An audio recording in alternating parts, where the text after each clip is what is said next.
International Museum Day is celebrated globally on the 18th of May or a day around the 18th of May.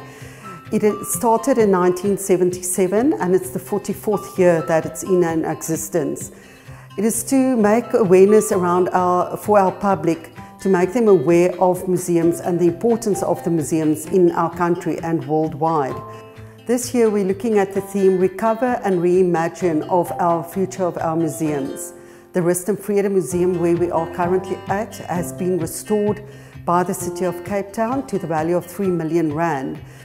This shows the support from the City of Cape Town towards arts and culture in society.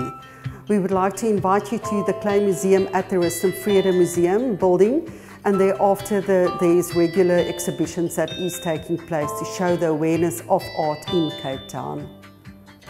The Rust-en-Vrede Art Gallery and Clay Museum complex is in the heart of Durbanville, set in a beautiful national monument. It is one of the most beautiful spaces in Durbanville and I think a hidden gem of Cape Town. Rust-en-Vrede is really a community art centre. It's a place to meet, learn and be visually inspired. It focuses on established artists but also on young upcoming artists. Martin Zalberg was the founder of the Clay Museum.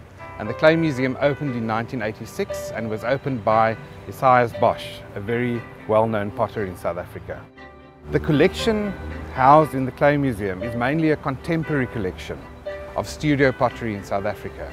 But there is also some historical works, and there are works from Linware, Roke's Drift, Martin himself, and all the potters that were very much significant in the whole studio pottery movement in South Africa.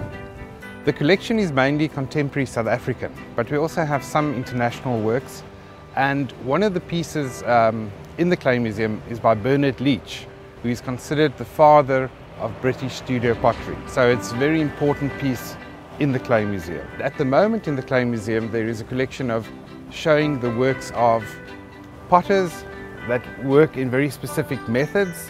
There are firing techniques. So it is a very interesting collection to come and look at.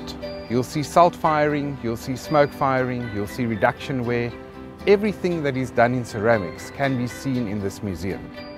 There are many workshops presented at Rust-en-Vrede. Also many artist studios in the space and a community garden. So it very much is geared towards the community and art. The Clay Museum is very much a living museum. It has what is called the Cube, also in the museum, and that is a collection of 90 little spaces that are filled by living potters. And it's a wonderful way through Ceramics Southern Africa to keep the museum going as a living entity. Join us on Museum Day at the Clay Museum for a free public demonstration by Ralph Johnson and myself of techniques we used in our exhibition in the Cube.